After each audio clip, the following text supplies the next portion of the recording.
Okay students, बढ़ते हैं हमारे ऑप्शन बी की तरफ। मेरी बुक काफ़ी जो है वो गंदी हो चुकी है लिख लिख कर। सो आप लोग अपनी बुक को ज़रा नीटली यूज़ कीजिएगा और नीट लिखिएगा।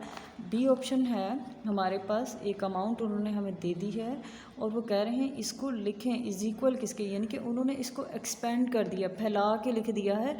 हमने इसको स्टैंडर्ड फॉर्म में लिखना है, तो इसके लिए भी आपका टेबल का याद होना ज़रूरी है। और यहाँ से मैं आपको बता देती हूँ, फिर हम इसको एक पेपर के ऊपर कर भी लेंगे।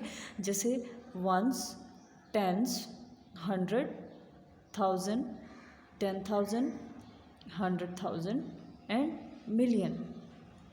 यहाँ मिलियन में 6 ज़ीरोज़ हैं, ये 200 के 100 के 2 ज़ीरोज़ हैं, और ये 200,000 है तो ये 1000 के 3 ज़ीरोज़ हैं।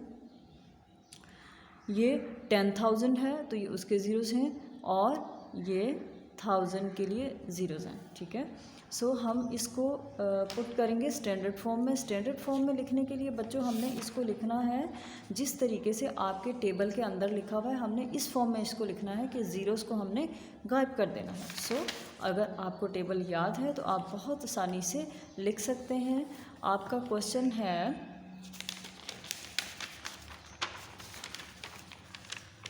सबसे पहले आप यहाँ पे अपना प्लेस वैल्यू चार्ट जो है उसके प्लेसेस जो हैं, वैल्यूज़ जो हैं वो लिख लें। आपके पास है यूनिट, टेंस, 100 एक रूम हो गया, 1000, 10,000 एंड 100,000 दूसरा रूम हो गया, मिलियन,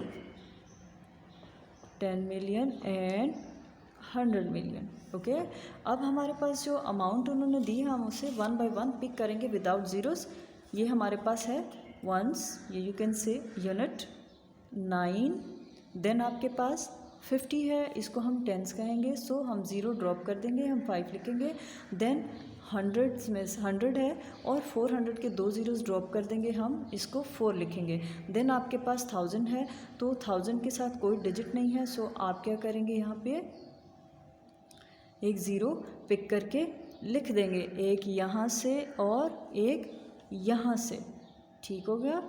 और अब आपके पास 100 में चूँकि आपके पास एक डिजिट मौजूद है तो आप क्या करेंगे, यहाँ पे 2 लिख देंगे।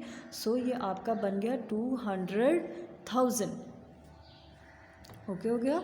देन आपके पास मिलियन में कितने ज़ीरोज़ हैं, 6 ज़ीरोज़ होते हैं। आप एक ज़ीरो यहाँ से पिक करेंगे, एक ज़ीरो यहाँ से पिक करेंगे और आप यहाँ पे लिख देंगे 5 एक डिजिट। सो आपके पास क्या आ गया, 500 मिलियन। आपका मिलियंस वाला रूम जो है वो कवर हो गया, 200,000 आपका 1000 वाला रूम कवर हो गया, एंड 459 आपका यूनिट्स वाला रूम कवर हो गया। सो ये उन्होंने एक्सपेंडेड फॉर्म में लिखा था जिसको आपने स्टैंडर्ड फॉर्म में लिखना था। ये आपकी स्टैंडर्ड फॉर्म है। ठीक है, यहाँ पे आप देख सकते हैं ये आपकी स्टैंडर्ड फॉर्म है जिसके अंदर ज़ीरोज़ हटा के उन्होंने लिखा हुआ है। सो हमने इसको स्टैंडर्ड फॉर्म में कन्वर्ट किया। बच्चों आप अपनी बुक के ऊपर यहाँ पर लिख लेंगे इसको, 5 मिलियन 200,459। ओके,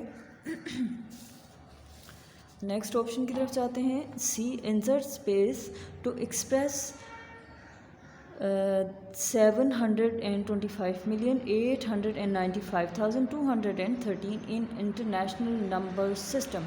सो अब उन्होंने कहा है कि इसको इंटरनेशनल, ये जो आपको मैंने अभी टेबल बताया है पीछे, ये इंटरनेशनल सिस्टम कहलाता है। इसको आप क्या कहेंगे, ये इंटरनेशनल प्लेस वैल्यू चार्ट है। सो आपके पास जो सी ऑप्शन है, उन्होंने कहा है कि ये जो आपको एक नंबर दे दी गई, एक अमाउंट दे दी गई है, इसको आप एक्सप्रेस करें, इसको लिखें इंटरनेशनल नंबर सिस्टम में। सो इसके अंदर भी हमने ज़ीरोज़ नहीं लिखना। अभी हमने जो स्टैंडर्ड फॉर्म लिखी थी इंटरनेशनल सिस्टम में, हमने इसको कन्वर्ट किया था एक्सपेंडेड फॉर्म को। सो अब हमने नेक्स्ट जो क्वेश्चन है उसको हमने स्पेसिस के साथ लिखना है। सो मैं आपको यहीं से बता देती हूँ कि मैंने आपको शुरू में बताया था कि आपके टेबल के अंदर आपके पास 3 हाउसेज हैं, जिसके अंदर एक हाउस है 3 रूम्स का, आप इनको अंडरलाइन करें 3 रूम्स को। देन आपके पास दूसरा हाउस था 3 रूम्स का, एंड देन तीसरा रूम था आपके पास 3 रूम्स का।